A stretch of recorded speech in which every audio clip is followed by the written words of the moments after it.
International, www.netivyahinternational.org.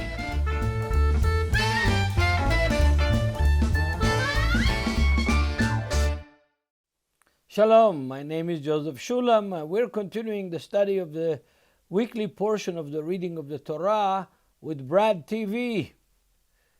I am encouraged by seeing the responses that are coming on Brad TV for this study of the Torah. It's unusual. Jews read the Torah already for thousands of years, and in 1 year, the Torah is read publicly in every synagogue from beginning to end.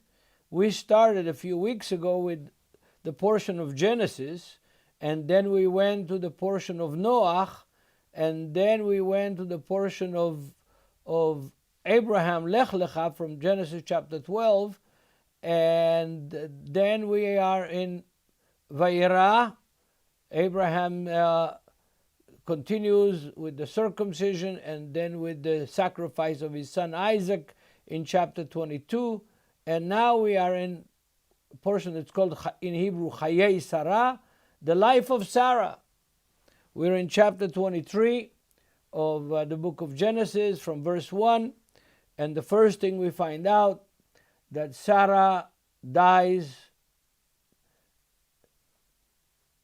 old. She dies at 127 years of age. This was the life of Sarah. That's the first verse of chapter 23 of Genesis. Now, Sarah was the matriarch. She came with Abraham from Babylon to Assyria, then to the land of Canaan, and went through all the ordeals and the tests and the issues together with Abraham and his camp in the land of Canaan. So she is the matriarch of our faith, just like Abraham is the father of faith. She is the mother of faith because she, like Abraham, walked with the Lord. Even though everybody makes mistakes, and Abraham made mistakes, and Sarah made mistakes, but they walked with the Lord and they became models of faith, of hospitality, of hope, of tenacity, not giving up no matter what. And now Abraham is faced with the need to bury his wife. Now I want you to remember, the promise that God made to anyone more times than any other promise is the promises that he made to Abraham. And from the promises they made to Abraham, 2 of them are repeated. One is repeated 7 times, and that is that he's going to give him a seed from Sarah, a legal seed that will carry on all the promises that God gave him. The second promise that is repeated in the Bible more times even than the 7 times that the seed promise appears to Abraham is the promise of the land. In the whole Torah, it's repeated more than 20 times. In the book of Genesis alone, it's repeated several times. So, the land, God tells Abraham in chapter 15 of Genesis, walk throughout the land. Wherever you walk, it will be yours. I'm going to give it to you. I'm going to give you the land of the Canaanites and the Amorites and the Perizzites and the Hivites and the Jebusites and the Hittites. Oh, big promise. Now Sarah dies. She gave birth to Isaac when she was 92 years old. she dies. Abraham doesn't own 1 inch of the land. He has no land. He's a sojourner, a foreigner, a tourist in the land that God gave him as an everlasting inheritance, as an everlasting possession. And now he's got to find a place to bury his wife. I want you to understand the dilemma that we are facing as Bible students, and the dilemma that Abraham faced in reality. See, God promised. He promised to give him a seed, and it took many years of waiting, crying, praying, repeating, saying, God, I'm going to die an old man, and I still don't have a seed. And Eliezer, my old servant, is going to inherit me. That's chapter 15, where Abraham, it says, and Abraham believed God, and God reckoned to him as righteousness. A very important text also for the New Testament. So now Sarah dies, and not 1 inch of land is his legal, private possession. You have to have a lot of faith in God. You have to have a lot of relationship with God to be able to sustain the stress of having promises, repeated promises, that God is going to give you the land. And the land borders are given to him. And several different borders actually were given to him, from Dan to Beersheba, from the rivers in the north, from the Euphrates and the Tigris in the north to the river of Egypt, and different borders are given to Abraham in the book of Genesis. But yet, not 1 inch of land is his possession. But he's got to bury his wife. So in chapter 23 of Genesis, I'm going to read actually chapter 23 of Genesis, and I'm going to read from the beginning of chapter 23. For a few verses, just to put you into the picture. Sarah lived 127 years. These were the years of the life of Sarah. So Sarah died in Kiryat Arba, which is Hebron. Today it's Hebrew. Actually, today, dear brothers and sisters, we have 2 cities adjacent one to the other. One is a Jewish city called Kiryat Arba, like the text here in Genesis, and the Arab is predominantly Palestinian Arab, hostile to Israel and hostile to Jews, Hebron. So Kiryat Arba is the Hebrew name of Hebron. So they lived there right next to Hebron by the oaks of Mamre, where the camp of Abraham was. And Sarah dies. He's got to find somebody to sell him a piece of land. So he goes downtown. Hebron was a Hittite city. The Hittites actually came from the center mountains of Anatolia, Turkey of today. Right on top of the mountain, they had their capital, Hattusa. Archaeological digs have been carried on, and still new digs are being carried on just as we speak right now. That's where the Hittites came from. And in the New Testament, that part of the country is called Asia Minor. So Abraham comes to Hebron, goes downtown, among the sons of Chet, the Hittites, and these are his words, verse 4 of chapter 23. I am a foreigner a stranger among you. Give me property to bury for a burial place among you, that I may bury my dead out of my sight. The sons of Het, I can picture, I've been to Hebron literally hundreds and hundreds of times, inside and outside, on the Jewish side, on the Arab side, in the marketplace, in the Kasbah of Hebron. In fact, 2 years ago, we almost got kidnapped by the Palestinian terrorists.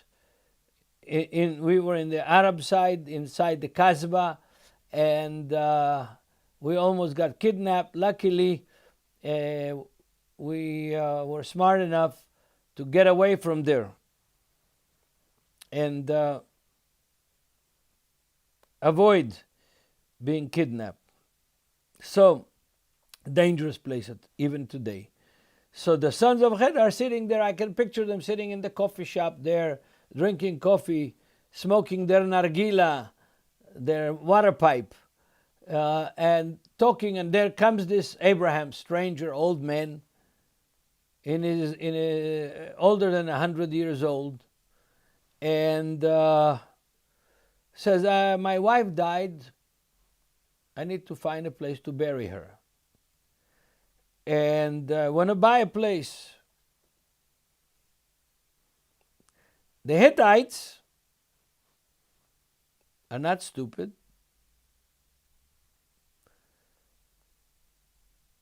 Hear us, my Lord. Ephron the Hittite says to Abraham, hear us, my Lord. You are a mighty prince among us. Bury your dead in the choicest of our burial places. None of us will withhold from you his burial place, that you may bury your dead. Oh, wow. It's so Middle East, even today. Even today, if I go now in the old city, in Jerusalem, and visit some of my friends, then I want to buy something from them. I can give you their names. I can give you the shops. I want to buy something. Not cheap. Maybe some archaeological artifact. Maybe a glass jar, from the time of Jesus. Beautiful. Complete, not broken. And I want to buy it as a gift, let's say, for my wife. The merchant that knows me for many years would say, Joseph, what's between me and you? We are friends, we are brothers. Take it to your wife. Share it as a gift from me and you together for your wife. I have to negotiate backwards and forwards to get the deal where I can legally pay for it and not feel obligated or indebted to my friend. That's the situation here. If you want to learn business in the Middle East, you have to learn it from our Arab neighbors, friends, and sometimes brothers in the faith. So the Hittite Ephron tells to him, well, you're a prince among us. Realize Abraham has a huge encampment right outside of Hebron. When I say huge, remember that in chapter 14 of Genesis, he had 318 soldiers between the age of 20 to 50 that went up chasing after the kings of the north to rescue Lot and his family that were captured and taken up to the north past Damascus.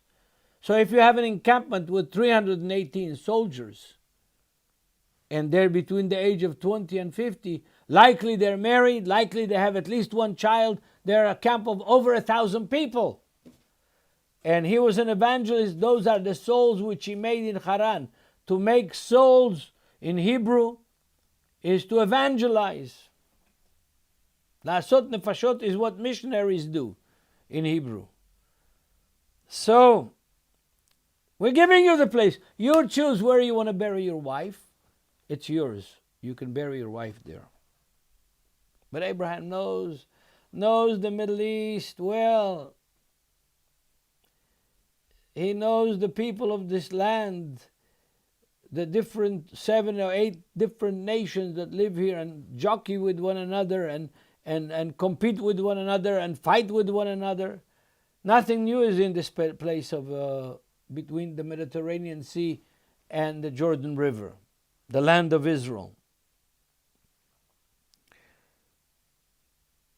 Abraham heard the very magnanimous offer. Take any place you want to bury. And he has to be magnanimous himself. So in verse 7 of chapter 23, it says, Abraham stood up and bowed himself to the people of the land, the sons of Het, and he spoke to them, saying, if it is your wish that I bury my dead out of my sight, hear me, listen to me, and meet with Ephron the son of Zohar for me, and he may give me the cave of Machpelah, which he has, which is at the end of his field. Let him give it to me in full price as property for a burial place among you. What do we learn about Abraham here that is very important for us today, especially for our generation, my generation, maybe even the younger generation? Abraham, before he went to negotiate with the Hittites, he already knew exactly what he wants. He knew who the owner of the field is. He knew who the owner of the cave is. He already knew what the right price of it is. And he already focused. He did his homework well. He focused on what he needs to do. So he says, I want you, the sons of Het, the community of the Hittites in Hebron, to influence Ephron. He's right there. Ephron is right there with them. To influence Ephron and to, help me to convince him to sell me the cave of Machpelah at the end of his field, specific place, specific product, and I'm willing to pay full price. That is a tempting offer by Abraham to the sons of Het, to Ephron. I'm willing to pay first price, because in the Middle East you're never willing to pay full price. We haggle. And my son one time brought down an Arab handmade, hand-embroidered dress many years ago when he was about 10, 12, 13 years old. He went with his mother and his sister to the old city, and my wife liked this dress, and the guy wanted $80 for it.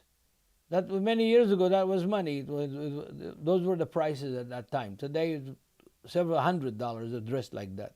Anyway, and my son, who was a young boy, started to negotiate with the Arab merchant and brought him down to $8. He got 90% discount. And in the end, my wife didn't want the dress. The merchant was very, very angry. But you haggle, you negotiate. That's how business is done in the Middle East. But Abraham is a gentleman, and he knows the character, and he understands the implications of what will happen if he asks for a discount, and what would happen after he bought the field and the cave, and after he died, what would happen. So he's not willing to pay less than what the whole community witnesses. It's not a deal between him and Ephron. It's a deal that he does publicly with the Hittite community in Hebron. I'm willing to pay full price. Now Ephron dwelt among the sons of Het, and Ephron the Hittite answered Abraham. Ephron was right there with the people. He answered Abraham, "No, my Lord, hear me. I give you the field and the cave that is in it. I give it to you in the presence of the sons of my people. I give it to you. Bury your dead. In other words, Ephron says, I'm giving you the field free.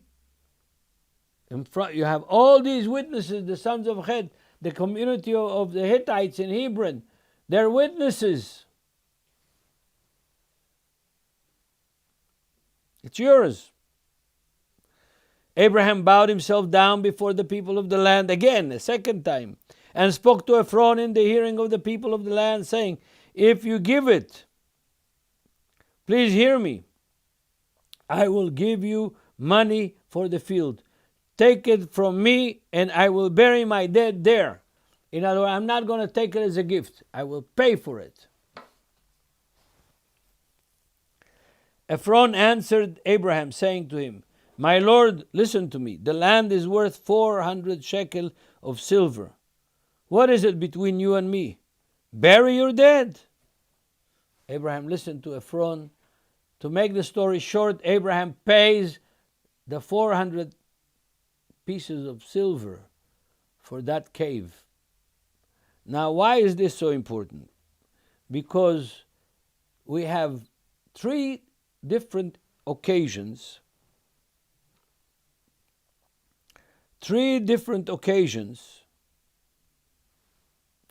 in which this cave plays an important role.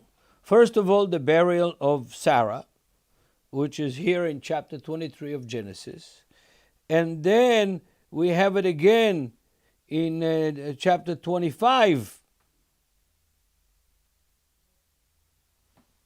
of, still in our portion, in our reading portion.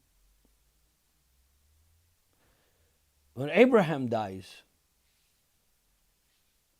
we read in chapter 25, verse 9, and his sons of Abraham, Isaac and Ishmael, buried him in the cave of Machpelah, which is before Mamre, in the field of Ephron, the son of Zohar, the Hittite, the field which Abraham purchased from the sons of Het. There Abraham was buried with Sarah, his wife. In other words, the whole story is captured again, capsuled in 3 verses in chapter 25 when Abraham dies. The purchase of the cave becomes an important motive in understanding Abraham's character, the character of the inhabitants of the land of that time. And this thing is repeated again when Jacob dies. When Jacob dies, before he dies, he makes Joseph and his sons swear. I'm reading from chapter 49 of Genesis, verses 29 to 32. Bury me with my fathers in the cave, in the field of Ephron the Hittite, the cave, the field of Machpelah, near Mamre in Canaan, which Abraham bought along with the field as a burial place from Ephron the Hittite. The point that we see in the burial of Sarah and in the burial of Abraham himself by his sons, Isaac and Ishmael, and then Jacob, his grandson, who is in Egypt. He dies in Egypt. And he makes his children swear that they're going to take him back from Egypt to the land of Canaan and bury him in the cave that was purchased from Ephron the Hittite. That's in Genesis 49, verses 49 verses 29 to 32. There must be something very significant with this cave. Why? Because Abraham bought it with money, full price that was asked, without negotiation, in public in front of the sons of Het in the Hebron. He has what we call a tabu, a deed, a purchase deed, that this land belongs to him. He paid for it. It's very important. We are here now in the land of Israel, essentially at a war that lasted more than 100 years already, with the Arabs who called themselves Palestinians. And it's overland. Not only overland, but it's also overland. We need to learn from Abraham, our father, on this issue. Now,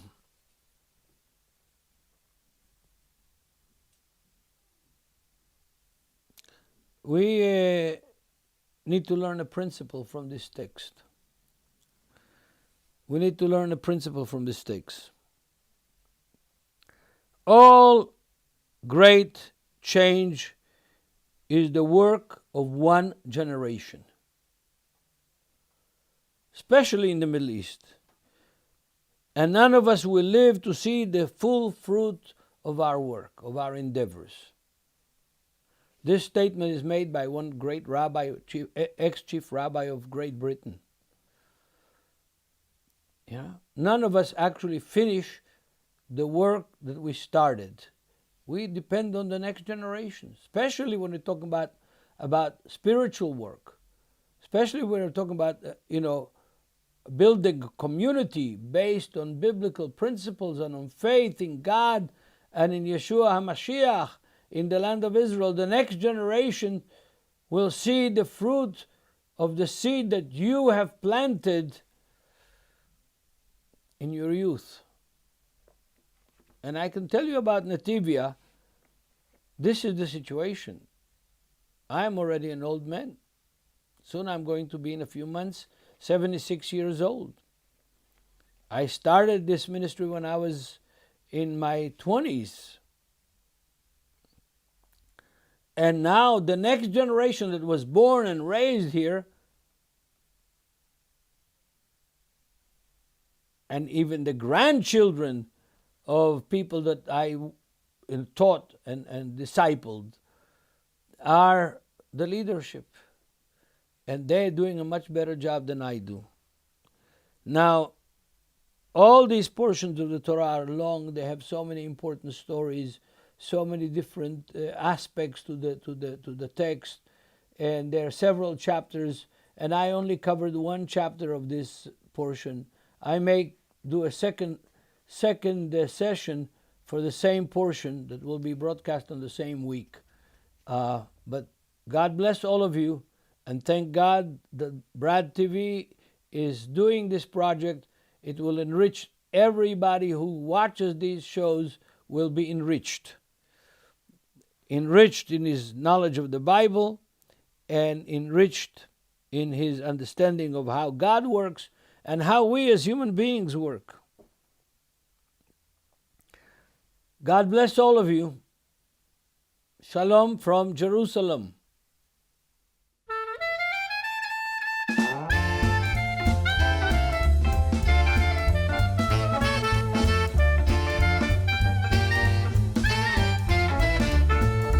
Netivyah International, www.netivyahinternational.org.